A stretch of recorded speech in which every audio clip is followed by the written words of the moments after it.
இருப்போர்க்கு எல்லாம் சொந்தம், இல்லாதோர்க்கு இதுதான் சொந்தம். சொந்தத்தை தேடி அலைந்தால் மிஞ்சுவது என்ன?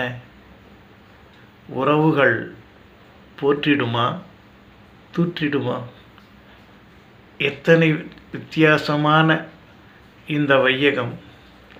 நட்பு வஞ்சகமா, நயவஞ்சகமா, அல்லது உண்மையான நட்பா?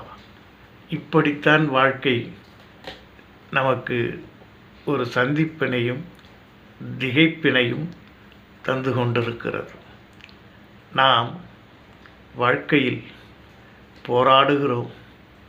போராட்டத்தினாலே கிட்டியது என்ன? ஏமாற்றமும் எதிர்பார்ப்பிலே ஒரு விரக்தியும் தான். அந்த சூழ்நிலையிலிருந்து நாம் விலகுவதற்கு என்ன செய்ய வேண்டும்?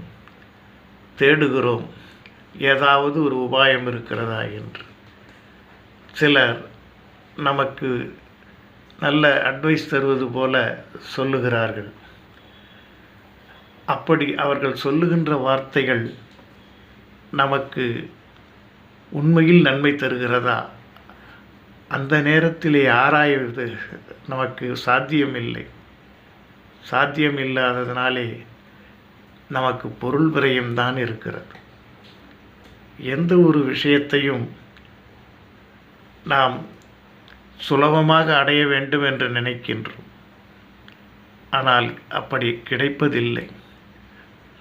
இறைவனுடைய வழிபாட்டிலே எல்லோருக்கும் ஒரு நம்பிக்கை இருக்கிறது. ஏதோ ஒரு சக்தி நம்மை ஆட்டி படைக்கிறது என்று.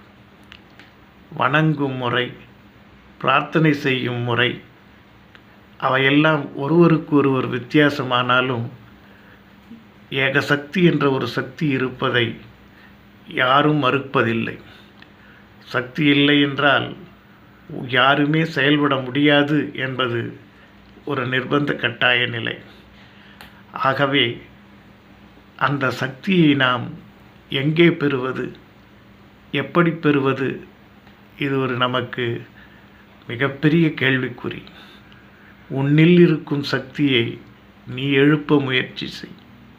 இதைத்தான் நம் சித்தர்களெல்லாம் சொல்லியிருக்கிறார்கள். அதற்கு மார்க்கம் தேடு. அப்பொழுது உன் தேவை தானாக பூர்த்தி அடையும். சிந்திப்போமா? எல்லாம் இன்பமயம், எப்பொழுதும் இன்பமயம்.